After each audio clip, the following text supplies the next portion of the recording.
Hi there ladies and gents, Jax the Hexer here with another video for you today. In today's video we take a look at the Underworld PvP champions that were revealed in the update on the 21st of June. Just how do they rate? Let's find out. In the update, 10 different champions were revealed. There are more to come, but we'll look at these ones for now and compare them to each other. These new champions are Wyatt the Sapper, Farney, Bertram Cragraven, Nin the Shadow, Dimid, Gozog, Kishimoto, Manikishin, Bunjitsu, and Zared Venomscorn. I must point out that while all these champions are of the Underworld faction, when it comes to normal PvP decks, faction will not matter, so you'll be able to use them with any deck. One of the first things we can see as a whole is that while these abilities are useful, none of them appear to be so strong that we feel forced to play certain colours. This, in my opinion, is very good.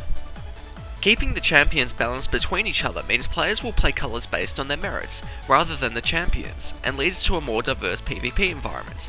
But let's look at each champion individually, shall we? We start with the Dwarf Ranger, Wyatt the Sapper. In Wyatt, we find a champion with a very powerful ability, but for a high cost. Wyatt lets us draw a card for 6 charges. The upside to this is that our champion, an entity we are guaranteed to have out, gives us card advantage. The downside is that the high charge cost means that in some games, you'll be lucky to get it off once, let alone twice or more.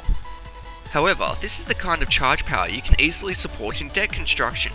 With cards like Chlorophilia and Shrine of Prosperity, you can ramp up your charge count very quickly, and thus gain access to powerful card advantage while also getting the benefits of those cards. Indeed, Wyatt looks like he may have potential. The next champion we're looking at is the Dwarf Mage Farney. Farney also has a very powerful ability. He lets you deal damage to a target troop equal to the highest cost among artifacts you control. This is very powerful, as it's a removal effect that you're guaranteed to have access to.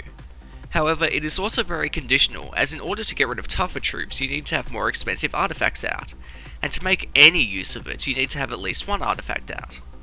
With this charge power, Shrine of Prosperity could again be useful. It'll help generate charges for it, and also lets it do 2 damage at a minimum. However, expensive artifacts synergize well, and if you can live the dream, getting Argus in your opening hand and playing it on turn 6 for 6 mana, you'll be able to do 6 damage per charge use while also voiding a card per turn via Argus. Next on the radar is the Dwarf Warrior, Bertram Cragraven. This guy has a cheaper ability than the last two. He creates a worker bot for 3 charges. Given that the worker bot is a defensive 1/1 troop, this is the kind of champion you want when having an extra troop or artifact is going to be useful. Fortunately, in the Dwarven arsenal there are many cards that care about having an extra artifact or troop. If you have a Research Librarian out, the worker bot will make his ability cost 1 less. If you have a Construction Plan's Inspiration Engine out, the worker bot can be tapped to give it a counter. Dwarven artifact decks should be able to make good use of Cragraven. We now come to the Necrotic Rogue, Nin the Shadow. This champion has a very cheap ability. For 2 charges, you can bury 2 cards from your opponent's library. If there is a viable mill deck in set 1, Nin will be the perfect champion for it, but that's also his downside. He is quite narrow in his application, and outside of mill won't be too useful. While you don't need to build around this charge power, if you're looking for situations where it can be useful, if you play Sabotage and then mill a Booby Trap, your opponent will take 5 damage, giving a mill deck an alternate win condition. If you deal damage with Uranars after milling a powerful troop, you'll get to resurrect that troop and gain control of it. Not too shabby. Next under the microscope is the Necrotic Warlock Dimid. Dimid has a wonderful ability. For 2 charges, a target troop gains life drain for the turn. This is very powerful for an aggro deck, as in aggro versus aggro matchups it can help you win the damage race. However, like the other champions, it isn't all upside. Dimid's ability becomes mostly useless if you don't have any tropes that you're willing to attack with. While Dimid doesn't need much building around, a card that does synergize well with him is Righteous Paladin. The Paladin gets bigger whenever you gain life, and by getting bigger he can gain larger amounts of life. Dimid's life drain does more the bigger the troop is, and with a card like Rosalind, you may be able to hold off attacking or blocking for an extra turn or 2, then attack for a large, life draining amount. The next champion we'll be taking a look at is the Necrotic Warrior Gozog. Gozog is an interesting champion, in that his ability can be both useful for an aggro deck as well as a control deck, due to both dealing damage and gaining life. Of course, this versatility brings with it a downside. Gozog doesn't quite have the oomph that either creating a Blaze Elemental or granting a troop life drain has. Because of the life gain half of Gozog's ability, we must once again mention Righteous Paladin. With Goog, he'll gain his extra attack and defense before he even attacks, allowing him to do so more effectively. Another card worth mentioning is Pact of Pain. While the life payment to the Pact of Pain is not desirable, Goog sort of splits a single payment between you and your opponent, softening the blow. Now we'll be checking out the Shin'hare cleric Kishimoto. Kishimoto's ability has potential, as it can be used on troops with strong abilities. Troops like Sword Trainer and Corrupt Harvester get much better with the pump. However, the downside is that the impact it has depends on the troops you have available, and without any troops it is next to useless. As was just mentioned, the buff would really benefit Sword Trainer, as then she can pass on an extra 2 permanent attack points to any troop she inspires that turn. For different reasons, it works well with Corrupt Harvester. The Harvester is an evasive troop, so it is more likely to get through with the extra damage, and more damage for the Harvester means more health for you. Almost done. Third last is the Shin'hare Ranger, Manika Shin. Manika Shin has an ability similar to Cragraven, in that she puts out a Battle Hopper for 3 charges. This ability is fairly limited in its application. It's strong if you're playing a Shin'hare tribal deck, need an extra blocker, or are playing with effects that boost a troop's attack. But besides those, there aren't many situations where you're happy with a 0-1 for 3 charges. Because the Battle Hopper is a Shin'hare troop, it works quite nicely with Bucktooth Commander. A single commander allows the Hopper to have more than 0 attack, which means it has the potential to effectively engage in combat. For much the same reason, Command Tower is also decent when you are using Manika Shin, as allowing the Battle Hoppers to be effective in combat greatly increases their potential.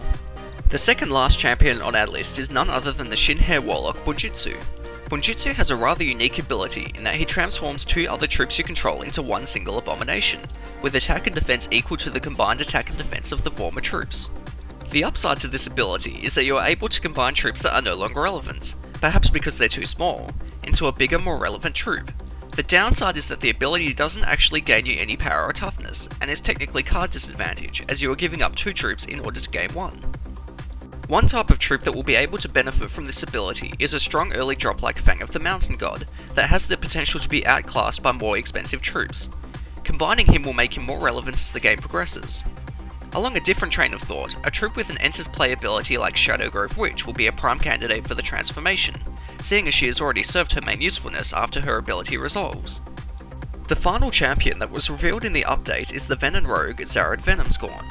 For 3 charges, Zared has the ability to permanently reduce a troop's attack by 1.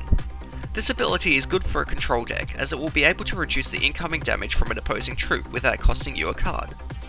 However, the downside to this is that it still leaves the troop alive, so it will still be able to attack or block in future combat phases. A card that works quite well with Zared Venomscorn is Cerulean Grand Strategist.